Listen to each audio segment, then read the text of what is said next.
Class 9 moments book का chapter number 1 है the lost child यानी खोया हुआ बच्चा। इस चैप्टर में हम लोग लाइन बाय लाइन एक्सप्लेनेशन पढ़ेंगे। उसको पढ़ने से पहले यहाँ पर जान लेते हैं कि ये कहानी का बेस क्या है। A child goes to a fair with his parents. एक बच्चा अपने माता पिता के साथ मेले में जाता है। He is happy and excited, और वो बहुत खुश है और उत्सुक है। And wants the sweets and toys, और उसे खिलौने और मिठाइयाँ चाहिए। डिस्प्लेड देयर, जो मेले में वहाँ पर लगी हुई हैं। But his parents don't buy them, लेकिन उसके माता पिता उसे खरीद के नहीं देते। Why then does he refuse when someone else offers them to him. अब ये सारी चीज़ें अगर कोई समवन एल्स, कोई और उसे ऑफ़र करता है, दिलाता है, तो वो उन चीज़ों को मना कर देता है बच्चा। पहले तो उसे इच्छा है इन दोनों चीज़ों की और बहुत सारी चीज़ों की, लेकिन बाद में जब उसे ऑफ़र किया जाता है तो वो इन चीज़ों को मना कर देता है। अब ऐसा क्यों है, हम लोग इस चैप्टर को पढ़ के समझेंगे। It was the festival of spring. Spring यानी बसंत का जो मौसम है, और उसी का त्यौहार है। यहाँ पे लिखा हुआ है कि बसंत ऋतु का त्यौहार है। फ्रॉम द विंट्री शेड्स, यानी सर्दियों की छाया में से, यानी सर्दियों का मौसम है, उसमें गलियों में। लेन्स एंड एलीज का मतलब होता है गली गलियारों में, और नैरो का मतलब पतली। तो पतली सी गली गलियारों में इमर्स्ड अ गेली क्लैड ह्यूमैनिटी। गेली का मतलब खुशी से भरे हुए, क्लैड मतलब रंग बिरंगे कपड़े पहने हुए, ह्यूमैनिटी यानी इंसान, यानी इंसानों की भीड़ रंग बिरंगे कपड़े पहने हुए उन गली गलियारों में उनकी भीड़ उमड़ी हुई है। सम वॉक्ड, कुछ लोग उसमें से चल रहे हैं। कुछ लोग रोड ऑन हॉर्सेस, घुड़सवारी कर रहे हैं। अदर्स सैट, कुछ बैठे हुए हैं। बीइंग कैरिड इन बैम्बू, कुछ लोग बैठकर बैम्बू यानी पालकी में जा रहे हैं। एंड बुलेट कार्ट्स, यानी बैलगाड़ी में जा रहे हैं। वन लिटिल बॉय रैन बिटवीन हर, अब उस भीड़ में एक छोटा सा बच्चा है जो अपने पिता के पैरों के बीच में से दौड़ रहा है, यानी इधर उधर दौड़ रहा है। ब्रीमिंग ओवर, भरा हुआ है। ब्रीमिंग ओवर का मतलब होता है भरा होना। विथ लाइफ एंड लाफ्टर, यानी जीवन और खुशी से वो बच्चा भरा हुआ है और अपने पेरेंट्स के आसपास दौड़ रहा है। कम चाइल्ड कम कॉल्ड हिज पेरेंट्स, उसके माता पिता उसे बुलाते हैं कि बेटा इधर आओ।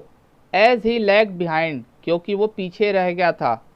फैसिनेटेड बाय द टॉयज, अब वो पीछे क्यों रह गया था, क्योंकि वो खिलौनों से आकर्षित हो गया था। In the shops that line the way, way यानी रास्ते में, लाइन से जो खिलौनों की दुकान थी उसमें खिलौनों से वो आकर्षित हो गया था और इसीलिए पीछे रह गया था। ही हरीड टूवर्ड्स हिज पेरेंट्स, जब उसके माता पिता बुलाते हैं तो वो अपने पेरेंट्स की ओर, टूवर्ड्स यानी उनकी ओर निकल पड़ता है। हरीड यानी निकल पड़ता है। His feet obedient to their call, उसके जो पैर हैं अपने माता पिता के कॉल यानी पुकार के आज्ञाकारी हैं। हिज आइज, उसके पैर तो चल पड़े लेकिन उसकी आंखें स्टिल लिंगरिंग, यानी अभी भी अटकी हुई हैं। ऑन द रिसीडिंग टॉयज, यानी रिसीडिंग का मतलब पीछे छूटती जा रही खिलौनों पर अभी भी उसकी आंखें रुकी हुई हैं। लिंगरिंग यानी फंसी हुई हैं। As he came to where they had stopped, जैसे ही वो बच्चा वहाँ पर पहुँचता है जहाँ पर दे यानी उसके पेरेंट्स रुके हुए हैं, टू वेट फॉर हिम, और उसका इंतज़ार कर रहे हैं। He could not suppress the desire of his heart, वो दबा नहीं सका। सप्रेस यानी दबा नहीं सका क्या, the desire of his heart, अपने मन की इच्छा। इवन दो, यहाँ तक कि हालांकि, he well knew the old cold stare of refusal in their eyes. Old cold यानी पुरानी ठंडी, स्टेयर मतलब घूरना, ऑफ रिफ्यूज़ल मना करना, इन देयर आइज, यानी यहाँ बताया जा रहा है कि जब भी वो इस तरह से किसी चीज़ की मांग करता है तो उसके पिताजी उसको स्टेयर यानी घूरते हैं, और उनका घूरने का मतलब है रिफ्यूज़ करना यानी मना करना कि तुम्हें इस चीज़ की मांग नहीं करनी चाहिए। तो वो इस चीज़ से बहुत अच्छे से परिचित है, फिर भी वो अपनी इच्छा को दबाता नहीं है और बोल देता है। ही प्लीडेड यानी रिक्वेस्ट करता है। आई वॉन्ट दैट टॉय, मुझे वो खिलौने चाहिए। His father looked at him, और जैसा कि उसे पता था कि वो क्या रिएक्ट करेंगे, तो उसके पिताजी उसकी तरफ देखते हैं, रेड आइड, लाल आंखों से, in his familiar tyrants way. Tyrant का मतलब होता है जैसे कि क्रूर शासक होते हैं, ऐसे रूलर जो बहुत निर्दयी होते हैं, तो वो जैसे देखते हैं उसी तरीके से ये इसके पिताजी लाल आंखें करके उसकी ओर देखते हैं। हिज मदर, उसकी जो माँ है, melted by the free spirit of the day. अब देखिए, free spirit of the day का मतलब यहाँ पर है वो जो आज़ाद बच्चा है, उस छोटा बच्चा है, वो फ्री स्पिरिट है, क्योंकि उसको तो पता नहीं है कि उसके पिताजी क्यों मना कर रहे हैं, तो उस चीज़ से वो मेल्ट हो जाती है, उसकी माँ पिघल जाती हैं। वॉज टेंडर एंड, और वो नाजुक है थोड़ी, उसके पिता की तरह कठोर नहीं है, टेंडर मतलब नाजुक। गिविंग हिम हर फिंगर, जब वो मेल्ट हो जाती हैं, पिघल जाती हैं, उसकी जब रिक्वेस्ट को एक तरह से ठुकरा दिया जाता है, तो वो अपना हाथ या अपनी उंगली उस बच्चे को देती हैं और कहती हैं पकड़ो, और फिर बताती हैं, look child what is before you, देखो बच्चे तुम्हारे सामने क्या है। यानी उसका ध्यान दूसरी तरफ भटकाने की कोशिश करती हैं, क्योंकि उनको पता है कि उनके पिताजी उस बच्चे को दिलाएंगे नहीं, तो उस बच्चे का दिल न टूट जाए, इस वजह से उसका ध्यान कहीं और भटकाती हैं। अब उसकी माँ उसको क्या दिखा रही है, it was a flowering mustard field, एक सरसों का खेत है जिसमें फूल लगे हुए हैं, पेल लाइक मेल्टिंग गोल्ड, और बिल्कुल पीला है जैसे कि पिघला हुआ सोना हो। As it swept across miles and miles of even land, even land का मतलब एक समतल जमीन पर मीलों मील दूर तक फैला हुआ, ऐसा लग रहा है कि कोई पिघला हुआ सोना है। A group of dragon flies were bustling, अब वहाँ पर एक झुंड है ड्रैगन फ्लाइज का, ड्रैगन फ्लाइज एक इंसेक्ट है, बस बस्टलिंग, बस्टलिंग का मतलब होता है इधर उधर उड़ रहे हैं। About on their gaudy purple wings, यानी उनके जो पंख है वो पर्पल कलर के हैं। इंटरसेप्टिंग, और वो किसको पार करके जा रहे हैं, the flight of a loan, loan मतलब अकेला, ब्लैक बी यानी काली मक्खी, और बटरफ्लाई, यानी ये जो लोग हैं ब्लैक बी और बटरफ्लाई, इनको क्रॉस कर रहे हैं। इंटरसेप्ट करने का मतलब क्रॉस करना, क्रॉस करके वहाँ पर एक ग्रुप ऑफ ड्रैगन फ्लाइज उनको क्रॉस करता है, किस लिए, search of sweetness from the flowers, यानी फ्लावर्स की मिठास की खोज में ये ड्रैगन्स जो हैं, ड्रैगन फ्लाइज जो हैं, ये मधुमक्खी और बटरफ्लाई को इंटरसेप्ट यानी क्रॉस कर रहे हैं, ऐसा वो बच्चा देखा। द चाइल्ड फॉलोड देम, तब वो बच्चा आकर्षित हो गया उन चीज़ों से, उनको पीछा किया। In the air with his gaze, gauge का मतलब बहुत सावधानी से एक लगातार देखते हुए वो उन लोगों का पीछा किया। Till one of them would still, तब तक पीछा किया जब तक कि वो स्टिल इट्स विंग, अपने पंखों को शांत नहीं कर देते, एंड रेस्ट, आराम नहीं करते, and he would try to catch it, और वो कोशिश करने लगा उनको पकड़ने की। But it would go fluttering flapping up into the air, लेकिन वो सब क्या कर रहे हैं, फड़फड़ा फड़फड़ा के हवा में उड़ जा रहे हैं। बार बार वो पकड़ने की कोशिश कर रहा है, लेकिन वो सब उड़ जा रहे हैं। When he had almost caught it, जब लगभग वो पकड़ ही चुका था बड़ी कोशिशों के बाद, it is in his hands, अपने हाथों से, then his mother gave a cautionary call, चेतावनी भरा कॉल यानी पुकार आया उसकी माँ की तरफ से, come child come, on the footpath, यानी उसके माता पिता तब तक आगे बढ़ चुके थे, फुटपाथ पर पहुँच चुके थे, तो वहाँ से उसकी माँ ने उसको बुलाया कि बेटा फुटपाथ पर आ जाओ।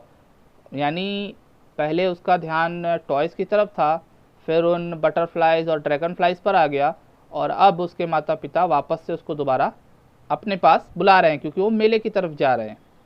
ही रैन टूवर्ड्स हिज पेरेंट्स गेली, गेली मतलब मैंने बताया प्रसन्नता पूर्वक, वो अपने माता पिता की ओर दौड़ कर जाता है बड़े खुशी से।